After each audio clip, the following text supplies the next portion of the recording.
जब कोई शहर आगे बढ़ता है तो जनसंख्या और उसके साथ साथ अव्यवस्थाएं भी आगे बढ़ती है। वैसे ही रायपुर शहर में अव्यवस्थित यातायात, धूल भरी सड़कें, कूड़े के ढेर और मच्छर बढ़ते जा रहे हैं, जो यहाँ के निवासियों को परेशान कर रहे हैं। जो शहर के आलीशान इलाके कहलाए जाते हैं, वह भी इनसे अछूते नहीं है और यह चौंकाने वाली बात है। और इसका उदाहरण है शंकर नगर।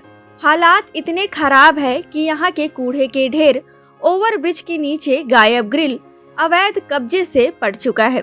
और यह वह ओवरब्रिज है जहाँ से छत्तीसगढ़ के तमाम सियासतदार विधानसभा की ओर जाते हैं, तमाम अधिकारी गुजरते हैं और शायद शासन प्रशासन को जो नहीं दिखता उसे देखना भी नहीं चाहते। और हम आपको दिखाते हैं कि कैसे रायपुर शहर कबाड़ियों और अव्यवस्था से जूझ रहा है। इस वक्त मैं राजधानी रायपुर स्थित शंकर नगर में मौजूद हूँ, जहाँ ओवरब्रिज का निर्माण किया गया है। ये ओवरब्रिज काफी पहले बन चुका है, जिसके बाद से जो छत्तीसगढ़ के तमाम जो राजनेता है इसी ओवरब्रिज का इस्तेमाल करते हैं विधानसभा आने जाने के लिए। आप देखेंगे कि ये जो ओवरब्रिज बनाया गया है वो सीधे बलौदाबाजार विधानसभा जाता है, लेकिन इस ओवरब्रिज के नीचे की जो स्थिति है वो काफी खराब हो चुकी है। ओवरब्रिज बनने से पहले जब सभी जो राजनेता हैं, जो मुख्यमंत्री, उप मुख्यमंत्री और जो तमाम विधायक लोग हैं, जो विधायक है वो यहीं से जाते थे, लेकिन तब तक ये सड़क जो थी काफी अच्छी थी, क्योंकि यहाँ से लगातार सभी राजनेताओं का आना जाना लगा रहता था। लेकिन जब ओवरब्रिज बना, सभी लोग इस ओवरब्रिज का इस्तेमाल करने लगे, सभी राजनेता इस ओवरब्रिज का इस्तेमाल करने लगे, तो जो नीचे की जो स्थिति है वो काफी बिगड़ गई।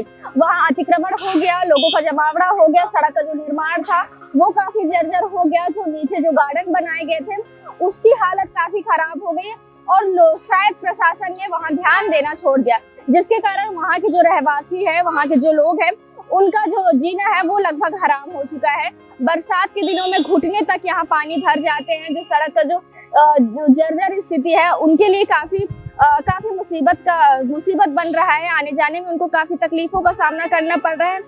अतिक्रमण ओवरब्रिज के नीचे लगातार बढ़ रहे हैं, दुकानें खुल रहे हैं, लेकिन पता नहीं जो प्रशासन है वो इस पर कब ध्यान देगी। जो इस ओवरब्रिज का निर्माण किया गया था ताकि लोगों को आने जाने में सुविधा मिले। ओवरब्रिज के नीचे रेलवे फाटक भी है, जिसके कारण वहाँ काफी लंबी लाइन लग जाती है। हर 10 से 15 मिनट में वो फाटक भी बंद होता है, जिसके कारण लोगों को काफी असुविधाओं का सामना करना पड़ता है। मैं आपको ओवरब्रिज के नीचे लेके चलूंगी और दिखाऊंगी कि वहाँ की जो स्थिति है किस तरीके से पूरी जर्जर हो चुकी है।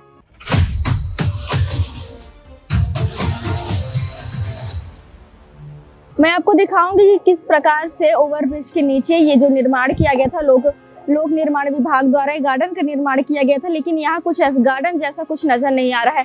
जगह जगह पर ऐसे गार्डन बनाए गए हैं और यहाँ ग्रिल लगानी जानी थी, लेकिन ग्रिल भी अभी तक नहीं लगाया गया है। आसपास के लोगों से बातचीत करने में पता चला कि जब से यह ओवरब्रिज का निर्माण हुआ है तब से कभी कभी साफ सफाई तो हो जाती है, लेकिन जो व्यवस्थाएं यहाँ जो होनी चाहिए वो अभी तक नहीं दिख पा रही है। गंदगी यहाँ काफी रहती है। धीरे धीरे यहाँ ओवरब्रिज के नीचे कई दुकानें भी खुल रही हैं। आपको दिखाएंगे किस प्रकार से लगातार दुकान खुलते जा रही है। जो धीरे धीरे ओवरब्रिज के नीचे जो अतिक्रमण होते जा रहा है वो भी मैं आपको दिखाऊंगी कि किस प्रकार से धीरे धीरे जो दुकानों का निर्माण है वो लगातार यहाँ बढ़ रहा है। लोगों से बातचीत करने में पता चलता है कि यहाँ शाम होते ही असामाजिक तत्वों का जमावड़ा है वो यहाँ लग जाता है और जो नशे का कारोबार है वो भी लगातार बढ़ते जा रहा है। बहुत ही आसानी से यहाँ गांजा, दारू जैसी चीजें भी उपलब्ध हो जाती हैं। और आपको ये भी बता दूं कि सामने ही कबाड़ की दुकान है, वो भी एक अतिक्रमण, कबाड़ की जो दुकान है वो भी एक अतिक्रमण किया गया है। और वहीं जो सबसे मुख्य मुद्दा है, जो यहाँ ग्रिल नहीं लगाया गया है और ओवरब्रिज का यहाँ से हमेशा कई जो राजनेता है वो लगातार यहाँ से जाते हैं विधानसभा सत्र के दौरान, और बाकी दिन भी लोगों का आना जाना लगातार यहाँ लगा रहता है। लेकिन बावजूद इसके किसी प्रकार की जो सुरक्षा व्यवस्था है, साफ सफाई की जो व्यवस्था है वो यहाँ नहीं दी गई है।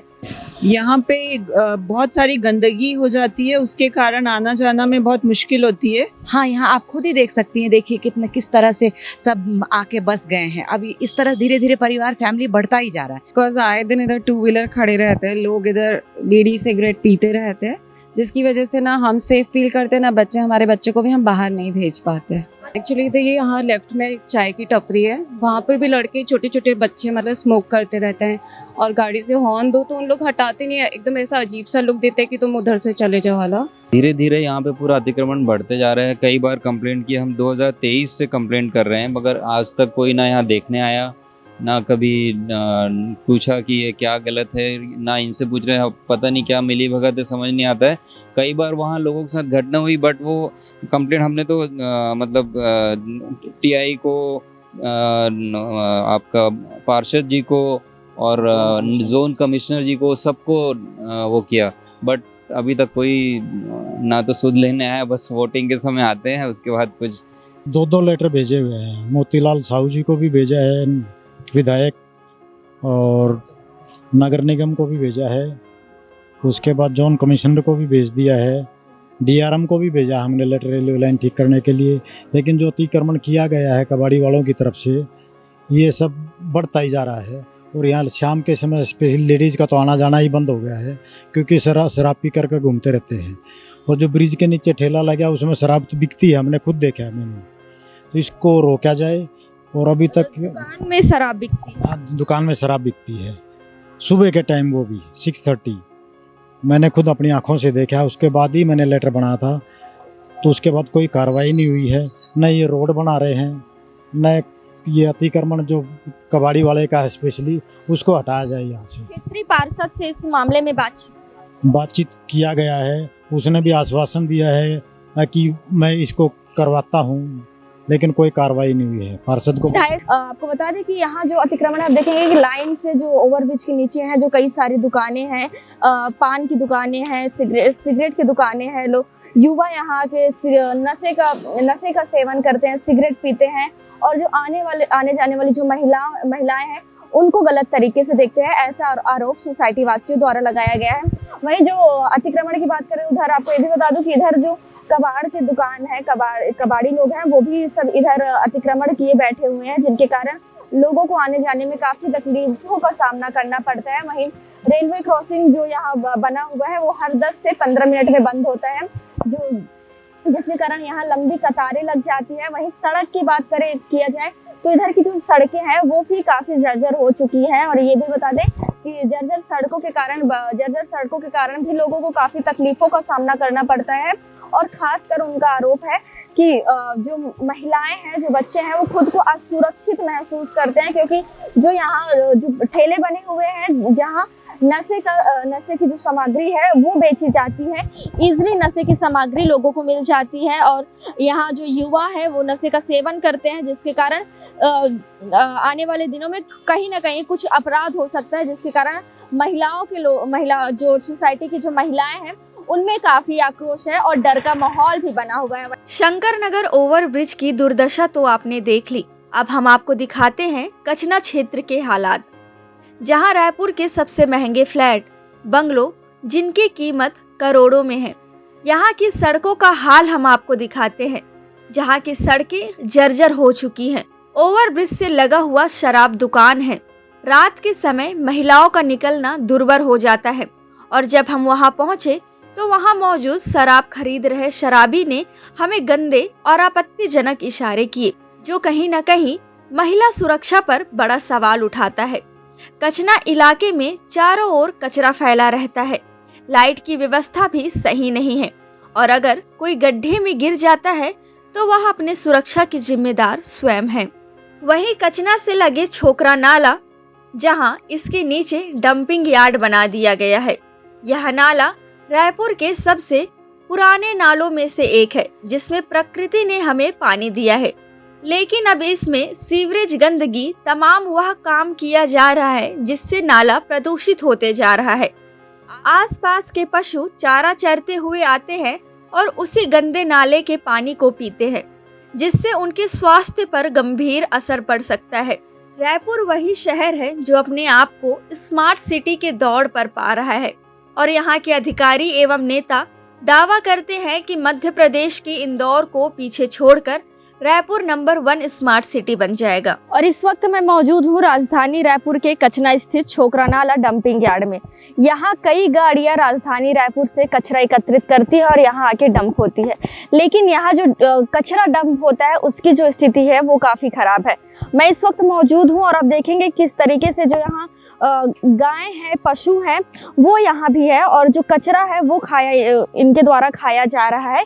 इसके साथ ही आपको बता दूं कि सुबह बड़ी संख्या में यहाँ जो गाड़ियाँ हैं वो एकत्रित होती है, जिसके बाद जो पूरे रायपुर से जो कचरा एकत्रित किया जाता है वो यहाँ डंप किया जाता है। लेकिन जो यहाँ की जो स्थिति है वो काफ़ी दयनीय है, क्योंकि आसपास के क्षेत्र में जो लोग बसते हैं वो गायों को रखते हैं और यहाँ गाय रखने के बाद जो गाय यहाँ आसपास जो भटकती है वो यहाँ आती है, कचरा खाते हैं, पॉलीथीन खाते हैं, जिससे उन्हें गंभीर बीमारियां हो सकती है।